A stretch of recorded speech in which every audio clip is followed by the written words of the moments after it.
A historic blizzard buried the forests of Cedar Ridge, Vermont.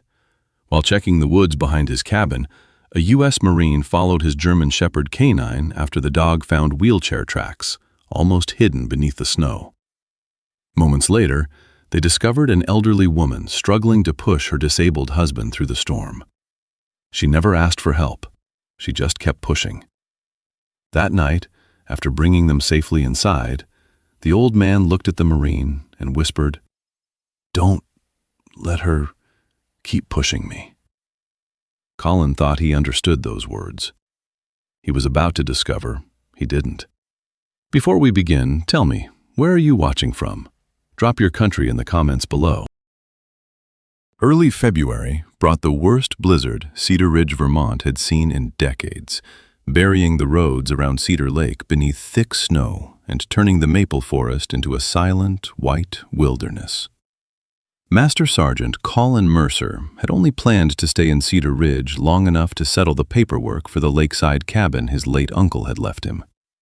After years in the United States Marine Corps, he had grown used to moving wherever duty sent him, but this quiet little town felt strangely unfamiliar now. The cabin held memories he had almost forgotten, and the long delay before the inheritance could be finalized gave him something he rarely had: time. Beside him walked Flint, his 6-year-old German Shepherd canine partner. Flint had spent years working search and rescue missions with Colin and possessed an almost uncanny ability to notice danger long before people did. The dog was calm by nature, and Colin had learned one simple rule over the years. Whenever Flint suddenly changed direction, there was always a reason. The snowfall eased for a short while after sunrise, so Colin decided to inspect the woods behind the cabin before another wave of snow arrived. The forest was silent, except for the wind brushing through frozen branches. Flint trotted several steps ahead, leaving neat paw prints across the untouched ground. Then the dog stopped. His ears stood upright, his body stiffened. Without making a sound, Flint turned away from the trail they had been following and headed downhill. Colin frowned. "Show me." Flint continued moving with quiet determination. Colin followed until he noticed 2 shallow grooves, almost hidden beneath fresh snow. They were barely visible now, yet someone had passed this way not long ago. Kneeling for a closer look, Colin realized they were wheelchair tracks. The wind tried to erase them almost as quickly as they appeared. Flint picked up speed.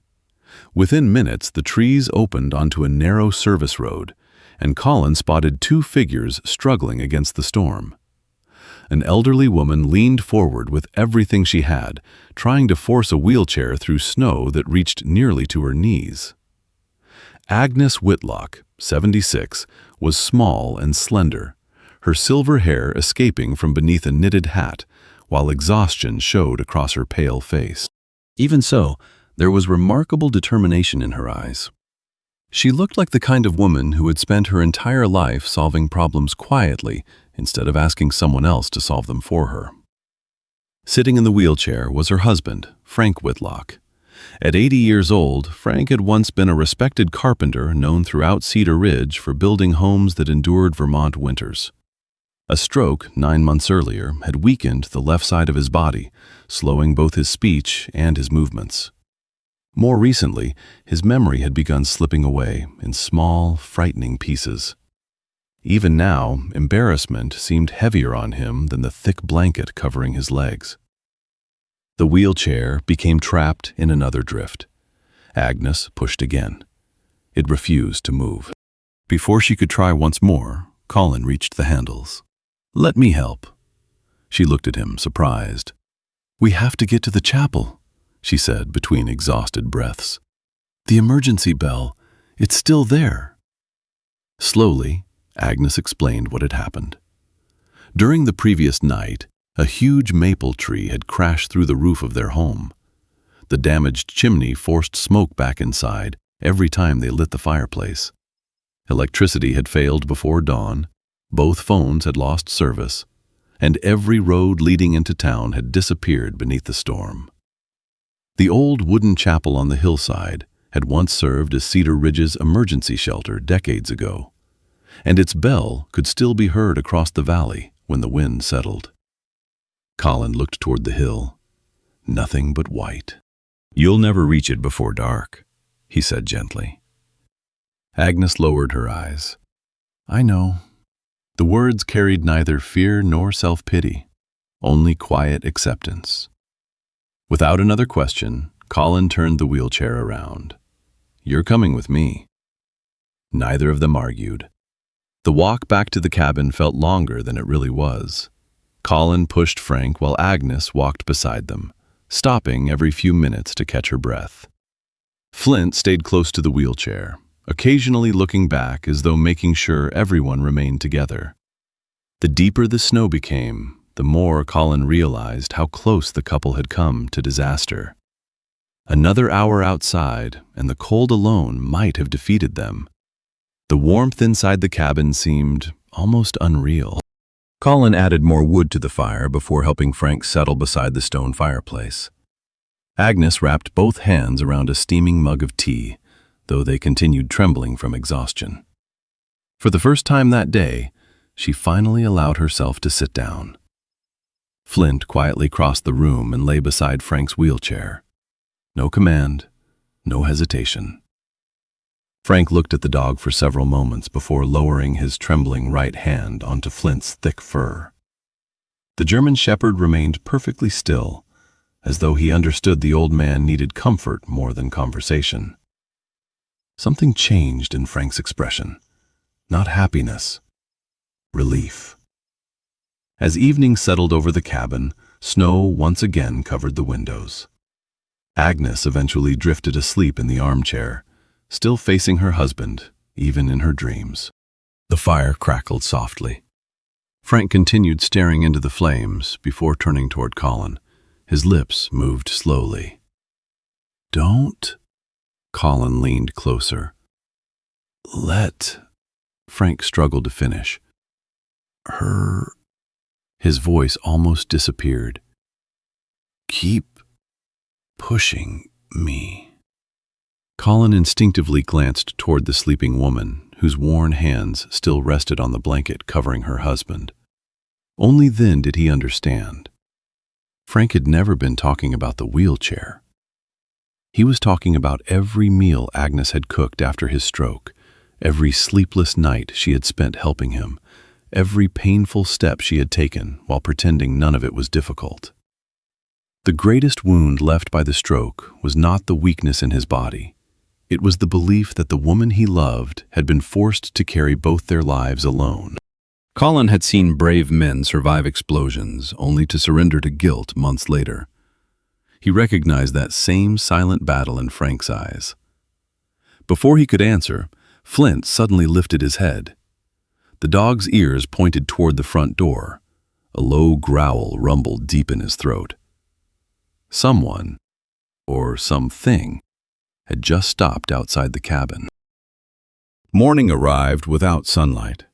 The storm had weakened just enough to reveal the outlines of the maple trees, but fresh snow still drifted across Cedar Ridge as if winter had no intention of letting anyone leave. After making sure Agnes and Frank were warm, Colin packed a backpack with blankets, spare batteries, and a small first aid kit before leading Flint back toward the Whitlock house. They needed medication, warm clothing, important documents, and anything else that might help the elderly couple remain comfortable until the roads reopened. Flint walked with steady confidence through the trail they had crossed the previous day. The German Shepherd occasionally lowered his nose into the snow, confirming the familiar scent before continuing. Colin noticed the silence around them. There were no birds, no passing vehicles, only the muffled crunch of boots and paws against fresh powder. He had spent enough winters in the mountains during military exercises to know that storms often left behind an eerie calm, the kind that made every sound seem unusually loud. The Whitlock house stood exactly where they had left it, surrounded by snow-covered maples. Even damaged, it carried the warmth of a home that had been cared for every single day. A massive tree trunk rested across the broken roof, while shattered shingles lay scattered beneath layers of snow. Inside, the smell of smoke still lingered in the air. The fireplace was cold now, and a thin beam of daylight slipped through the hole above the living room. Colin expected disorder after such a violent night. Instead, he found something entirely different. Everything was clean. The blankets had been folded, the dishes had been washed, every chair stood neatly beneath the table. Then he noticed the first yellow note. It was attached to the front door. "This is your home." A second note rested beside the light switch. "The kitchen is on your left." Another sat on the refrigerator. "Agnes is your wife. She loves you very much." Colin stopped walking. The further he looked, the more notes appeared. One beside the bathroom mirror reminded Frank to brush his teeth. Another beside the medicine cabinet listed the morning pills. The grandfather clock carried a handwritten reminder. "Today is Tuesday." Even the staircase had small notes fixed beside the handrail. "Take your time. Hold the rail. You're safe." The house felt less like a home and more like a conversation stretching across dozens of walls, written by a man desperately trying not to lose himself. Flint wandered quietly from room to room before lying near the fireplace, watching Colin without making a sound. Agnes slowly entered behind them, carrying an empty canvas bag. For a long moment, she simply looked around the room. "I keep thinking I'll get used to seeing all these," she whispered, "but I never do." She gently removed one loose note that had begun peeling away from the wall and pressed it back into place with surprising care. Frank started writing them after his second appointment with the neurologist. Her voice remained calm, but her eyes drifted toward the window. The doctor explained that some memories might disappear without warning. Frank didn't say much on the drive home. That night, after I went to bed, he stayed awake until nearly sunrise, writing notes. She smiled faintly. The next morning, I found half the house covered. Colin looked around again. Each sentence was short, simple, hopeful. None of them complained. None of them mentioned fear. Every single one was written to help tomorrow's Frank live one more ordinary day.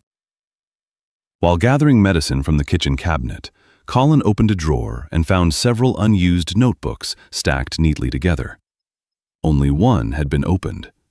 Inside, every page carried a date. Some entries were only 2 lines. Some filled an entire page. The handwriting grew shakier over the months. One passage caught Colin's attention. "If you're reading this and can't remember yesterday, don't panic. Agnes will explain everything. Listen to her before you believe your fear." A few pages later, another entry appeared. "If you forget her face someday, don't worry. Your heart recognized her long before your memory ever did." Colin closed the notebook slowly. He had read military journals written by wounded Marines preparing for surgeries they might never wake from. This felt different. Frank wasn't writing to leave memories behind. He was writing to catch them before they disappeared forever. After packing clothes and medication, Colin searched for important documents. Agnes suddenly frowned. "The spare house key." She looked around the kitchen. "He always hid it somewhere safe." They checked the usual places. Nothing. Frank watched quietly from the doorway, confusion spreading across his face. "I hid it." He frowned harder, clearly frustrated. "I don't know." His shoulders slumped. For a brief second, he looked like a child who had disappointed someone he loved. Colin walked over and placed a reassuring hand on his shoulder. "We'll find it." Nobody rushed him. Nobody sighed. Nearly an hour passed before Flint suddenly stood, walked toward the pantry, and stopped beside a large flour container. Colin lifted the lid. The key rested inside a small glass jar beneath the flour scoop. Frank blinked twice. A weak smile appeared. "I remember now." Agnes laughed softly through tears. "You always said no thief would ever think to look there." For just a moment, the room felt alive again. As they prepared to leave, Frank stood quietly beside the front door, studying Colin's face. His expression changed. His eyes became younger somehow, more focused. "Unit," he whispered. Colin turned toward him. "Ready to deploy?" The question carried complete certainty. Frank wasn't standing inside his own home anymore. Somewhere inside his fading memory, he had returned to another lifetime entirely. Agnes instinctively opened her mouth. Colin gently shook his head. He stepped closer and answered with the same calm voice he had once used to steady frightened young Marines before difficult missions. "Not today." Frank continued staring. Colin smiled. "Today's a rest day. Nobody's leaving." The tension slowly disappeared from Frank's face. He nodded once. "Good." He looked toward the window where snow continued falling. "Need strength tomorrow." Colin felt something tighten inside his chest. For 23 years, the Marine Corps had taught him that truth mattered. Yet sitting beside Frank, he realized another lesson life had never taught him until now. Sometimes kindness protected a wounded mind better than perfect accuracy ever could. As they stepped outside, carrying the last bags toward the cabin, Colin tucked Frank's notebook carefully inside his backpack. He wasn't taking it because it contained memories. He was taking it because somewhere inside those fragile pages, a man was still fighting every single day to remember the people he loved. And Colin had the quiet feeling that the notebook still held something Frank himself had forgotten. The storm refused to leave Cedar Ridge. Day after day, fresh snow covered yesterday's footprints, and the frozen lake disappeared beneath another layer of white. The county plows still hadn't reached the remote road leading to Colin's cabin, so without discussing it further, he quietly settled into a new routine. Every morning began before sunrise. He checked the fire, prepared breakfast, and helped Frank through the slow exercises recommended in the rehabilitation booklet they had brought back from the house. Progress came in moments so small that most people would never notice them. But Colin had learned long ago that survival was often measured in inches instead of miles. Frank no longer needed to be reminded to trust Colin. The first few mornings had been filled with hesitation, frustration, and quiet apologies every time his weakened leg refused to obey him. Now he simply nodded when Colin extended an arm. Flint always walked beside them, matching Frank's pace perfectly. Whenever Frank managed another step without losing balance, the German shepherd gently touched his hand with his nose before stepping back again. The small ritual became part of every session. Frank never laughed loudly, but the corners of his mouth slowly began to lift each morning when Flint waited for him at the end of the hallway. Agnes watched everything from the kitchen table while pretending to knit. The scarf resting in her lap barely grew longer because her attention never stayed on the yarn for very long. Sometimes she smiled quietly. Sometimes she looked away before anyone noticed tears gathering in her eyes. For months she had carried every responsibility alone. Now, simply hearing another pair of footsteps moving through the cabin made the burden feel lighter than she could explain. One afternoon, the snow stopped just long enough for sunlight to spill across the frozen lake. Colin helped Frank onto the front porch, wrapping another blanket around his shoulders before lowering him into a sturdy chair. Neither man spoke for several minutes. "It looks peaceful," Frank finally whispered. "It does. But winter isn't peaceful." Colin nodded. "No." Frank stared across the white landscape. "It hides things." The sentence lingered in Colin's mind long after they went back inside. He realized Frank was no longer talking about snow. That evening, while Agnes prepared soup, Colin noticed Frank studying an old framed photograph resting on the bookshelf. It showed a much younger couple standing beside a newly finished farmhouse. Frank's shoulders were broad, his smile effortless, one arm wrapped proudly around Agnes. "I built that porch," Frank said after a long silence. "You did?" He nodded slowly. "My first house." Agnes looked over from the stove. "He worked on it for almost a year," she said. "He refused to let anyone help because he wanted every board to be perfect." Frank smiled faintly. "I thought if I built good homes," he paused, searching for words, "people would always have somewhere safe." The smile disappeared almost as quickly as it had come. "And now," he looks down at his weakened hand, "I can't even fix my own." No one answered immediately. Colin had heard similar words before, spoken by Marines who could no longer run after losing a leg, pilots who would never fly again, and medics who blamed themselves for every life they couldn't save. The wounds were different. The guilt was always the same. Later that night, the cabin grew quiet. Agnes had fallen asleep in the armchair, with her knitting still resting across her lap. Colin stepped outside to bring in another armful of firewood before returning through the back door. As he entered the hallway, he heard voices from the living room. He stopped.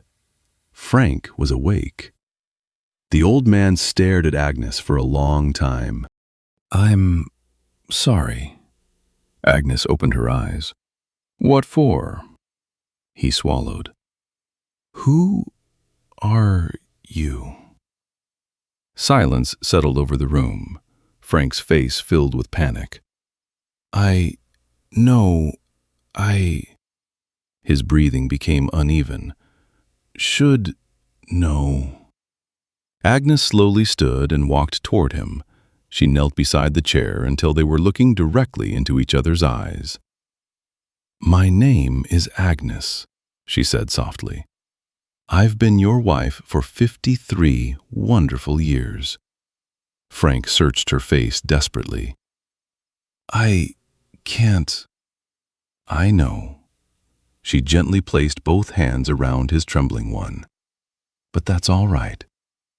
Tears slipped down Frank's cheeks. "I'm afraid." Agnes squeezed his hand. "Of what?" His answer came so quietly that Colin almost missed it. "One morning," he struggled for another breath, "I'll wake up." His eyes never left hers.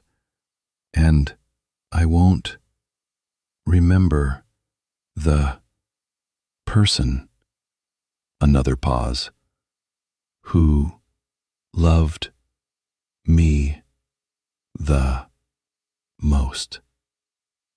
Agnes closed her eyes for only a second before smiling through her own tears. "Then I'll introduce myself again." Frank stared at her. "Every single day," she continued, "as many times as it takes." The fear slowly faded from his face. He leaned his forehead gently against hers. For the first time since Colin had met them, he saw not a patient and a caregiver, but two people still choosing each other despite everything that illness had stolen. Colin quietly stepped back into the kitchen, giving them the privacy they deserved. A few minutes later, Agnes joined him while Frank drifted peacefully back to sleep beside the fire. Neither of them spoke immediately. Finally, Colin broke the silence. "I lost a friend years ago." Agnes looked toward him. "He survived 2 combat tours." She waited. "He came home with medals, scars, and everyone telling him how strong he was." Colin stared into the flames. "But after an explosion damaged his spine, he couldn't work anymore." His voice became quieter. "He kept telling his wife she deserved a better life. Agnes lowered her eyes. One morning, Colin stopped. He left a letter. The room remained silent except for the crackling fire. He believed dying would free his family. Agnes covered her mouth. It didn't. Colin looked toward the living room, where Frank slept peacefully with Flint lying across his feet. It only left them carrying a different weight. For a long while, neither of them spoke. Outside, the wind returned, shaking snow from the pine branches. Inside the cabin, Colin finally understood something 23 years in the Marine Corps had never taught him. Some battles could not be won with courage. Some wounds could not be healed with medicine. Sometimes, the greatest act of love was simply refusing to walk away when someone else believed they no longer deserved to be loved. Across the room, Flint slowly lifted his head, looked from Frank to Agnes, then rested it back on his paws, as though even he understood that there were some things winter could never bury. Before dawn, the storm pressed against the cabin again, driving loose snow across Cedar Ridge and reducing the maple forest beyond the windows to a shifting wall of white. Colin woke when Flint began pacing beside the bedroom door. The German shepherd did not bark, but his claws moved sharply across the floorboards, his body tense with the certainty that something had changed. Colin was already pulling on his boots when Agnes called Frank's name from the hallway. Her voice carried none of its usual calm. Frank's wheelchair remained beside the bed, but the walking frame Colin had helped him use during the previous days was gone. One of the chairs in the hallway had been knocked sideways. Faint handprints marked the wall where Frank had steadied himself, and the back door stood open just wide enough for snow to gather across the threshold.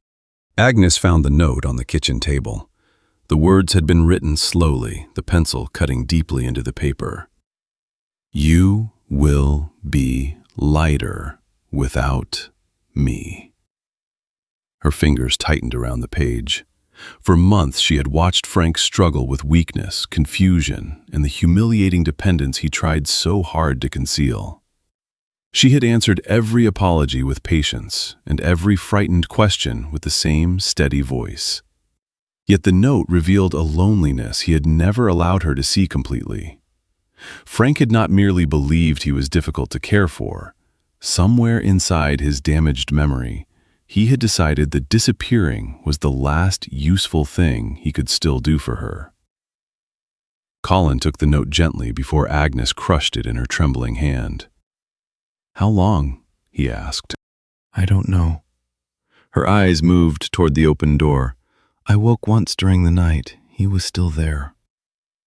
Flint lowered his nose beside the bed, followed the scent through the hallway, then stopped at the back steps. Outside, uneven impressions disappeared beneath new snow. A narrow line made by the walking frame led toward the trees, accompanied by one dragging footprint where Frank's weakened left leg had struggled to keep pace. Agnes reached for her coat. Colin stopped her with a hand on her shoulder. "The lake trail is steep when it freezes." "I'm coming." "You'll slow the search." The words sounded harsher than he intended. He softened his voice. "Stay here in case he turns back. Keep the fire high. I'll bring him home." Agnes looked toward the woods, fighting every instinct that told her to follow. At last she nodded, though Colin could see that remaining behind required more courage than walking into the storm. "Find him, Flint." The dog moved immediately. Frank had improved during the days at the cabin, but only in controlled conditions.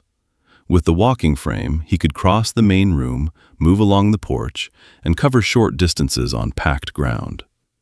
He still relied on the wheelchair whenever fatigue or uneven terrain made walking unsafe. Colin knew that reaching the lake would have demanded more strength than Frank possessed, but the old trail began less than 300 yards behind the cabin. Frank had also known the area for decades. Even when recent memories vanished, older paths sometimes remained clear. Flint followed the scent between the maples while Colin studied every mark in the snow.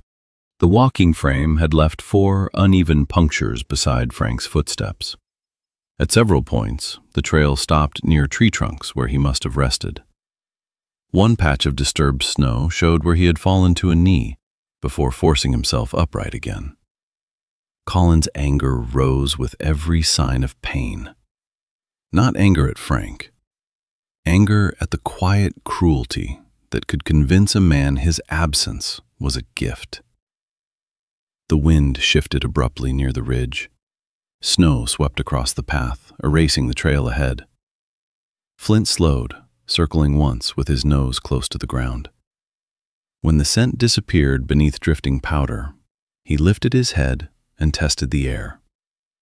The open lake carried the wind differently from the forest. Flint turned toward it, caught something, and pulled hard downhill. The shoreline emerged through the trees. Near the frozen water stood an old wooden bench that faced the road on the opposite side of the lake. Frank's walking frame lay half-buried several feet away. He had reached the bench and lowered himself onto it before his strength failed. Colin approached carefully. Frank sat with his coat open at the neck and snow gathered across his shoulders. His lips were pale, but his eyes remained fixed on the empty road beyond the ice. He did not appear surprised when Colin sat beside him. "My girl," Frank whispered. Colin waited. "She finishes at 4. His voice was clearer than it had been at the cabin, not because his condition had improved, but because the memory holding him was old and deeply rooted.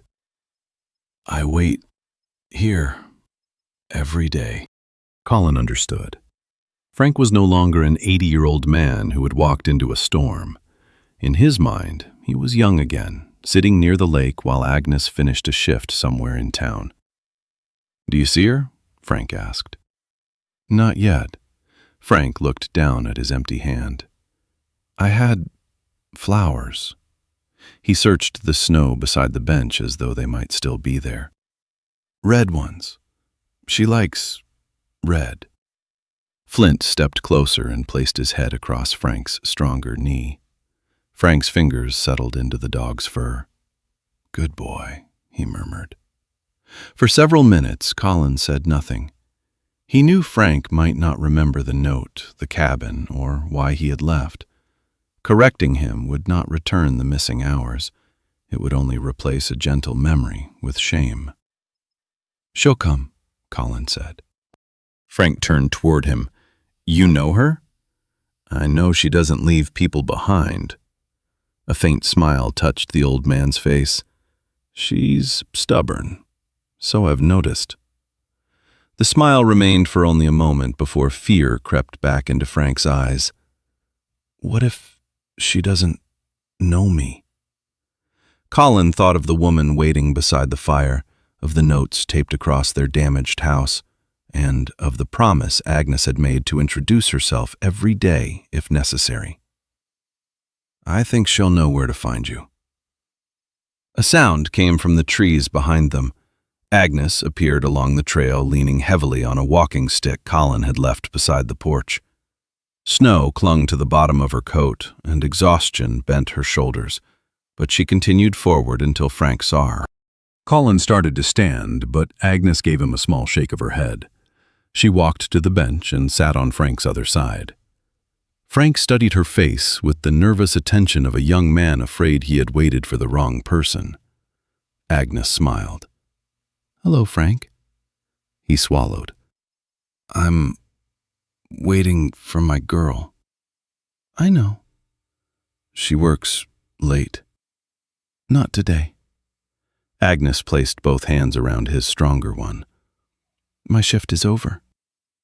Frank stared at their joined hands. "You came?" "I always do." The words broke something open inside him. His expression tightened, and for an instant Colin saw the lost husband beneath the confused young man. Frank's fingers slowly closed around Agnes's hand. "I'm sorry," he whispered.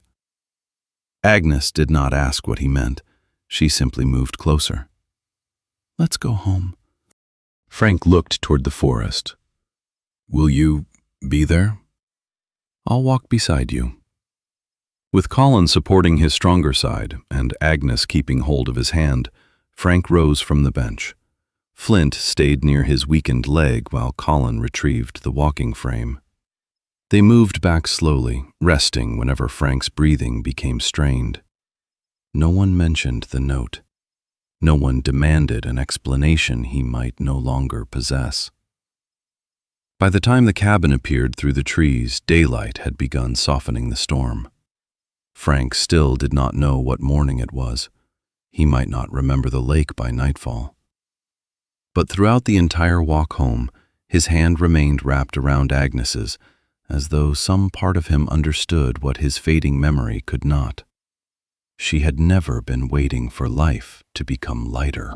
She had only been waiting for him to believe he was still worth carrying. Spring arrived quietly in Cedar Ridge. The snow no longer fell in endless sheets, but melted a little more with each passing afternoon, exposing patches of frozen grass around the cabin and filling the air with the steady sound of dripping water.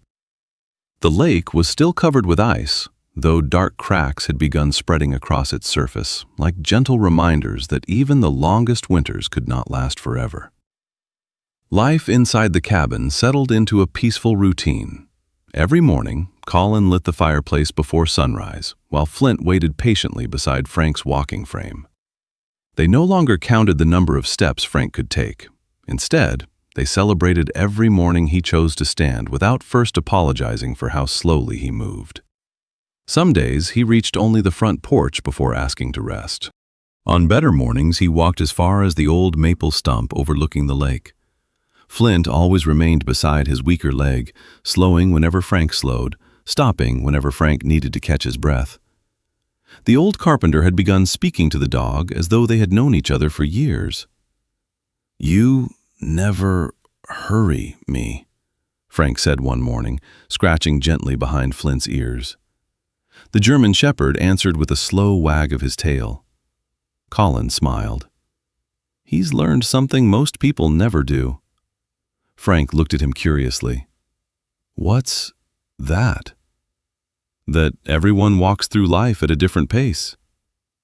Frank lowered his eyes thoughtfully before nodding. "I used to forget that." Inside the cabin, Agnes had changed in ways she hardly noticed herself. She no longer corrected every mistake Frank made. If he believed it was autumn instead of spring, she simply handed him a warm cup of coffee and sat beside him.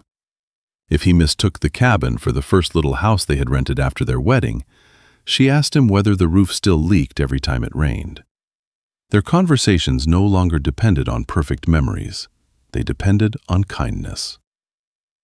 One afternoon, Agnes carried a small wooden box onto the porch. Inside were packets of flower and vegetable seeds she had saved from previous years. "I wasn't sure I'd ever use these again," she admitted. Frank picked up one packet slowly. "What are they?" "Marigolds." He smiled. "Pretty?" They always were. Together, they filled several small trays with fresh soil, while Colin repaired a loose porch railing nearby. Frank pressed each seed into the earth with careful concentration, as though performing work that truly mattered. "What if," he asked quietly, "I forget where we planted them?" Agnes covered his weathered hand with hers. "Then we'll discover them together." For a long moment, Frank simply looked at the tiny seeds resting beneath the soil. "I've forgotten so much." Agnes smiled gently. "But we haven't run out of tomorrows." Those words lingered in Colin's thoughts long after they returned inside. That evening, he stood alone on the porch, watching the last light settle over the melting lake. Weeks earlier, he had believed healing meant getting back what had been lost. Watching Frank and Agnes together had quietly changed that belief. Healing, he realized, was not always about restoring yesterday, Sometimes it meant learning how to live gently with today. As he looked back toward the warm light glowing through the cabin windows, another thought settled into his mind, a thought that refused to leave.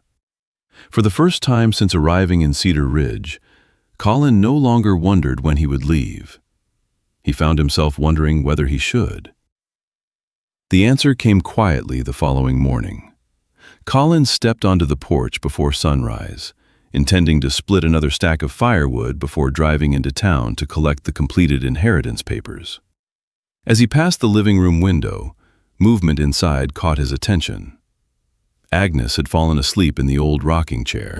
The knitting she had been working on rested forgotten across her lap, while exhaustion had finally claimed the woman who had spent months pretending she was never tired.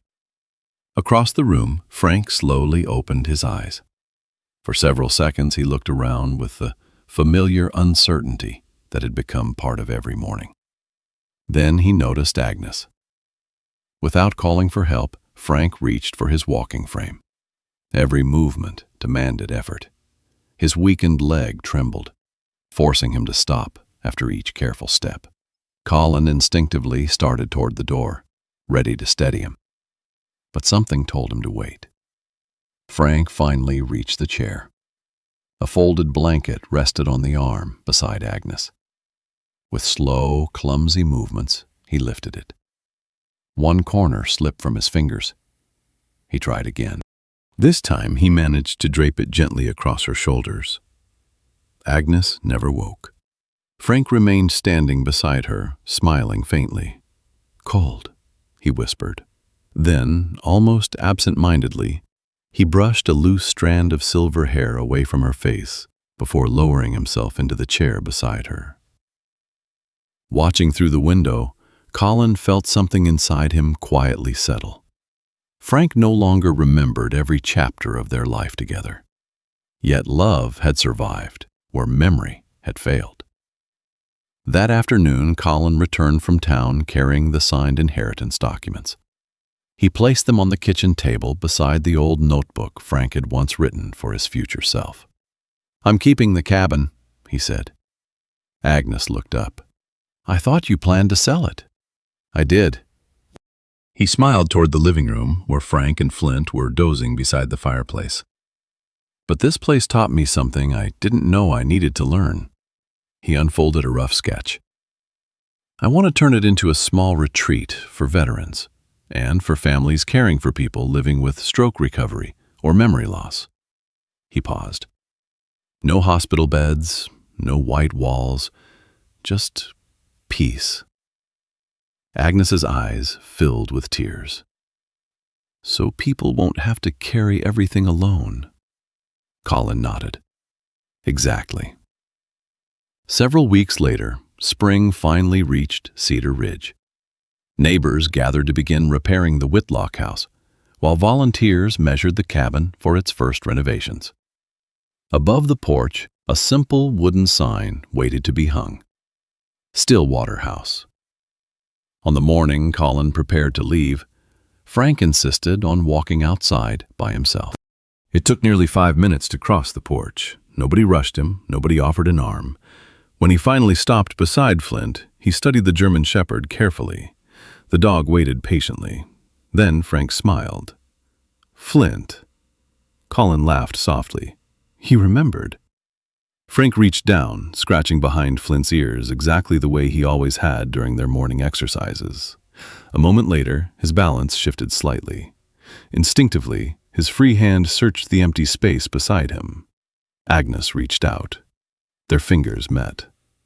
Frank never looked at her. He didn't need to. His hand closed around hers with complete certainty. Colin understood then that memory was only one way people found their way home. Love had another. As his truck disappeared beyond the last bend overlooking Cedar Lake, the final sheet of winter ice drifted silently into open water. Behind him, an old carpenter still stood beneath the spring sun, one hand resting on a walking frame, and the other holding the woman he loved. Proving that while memories sometimes lose their way, faithful hearts almost never do.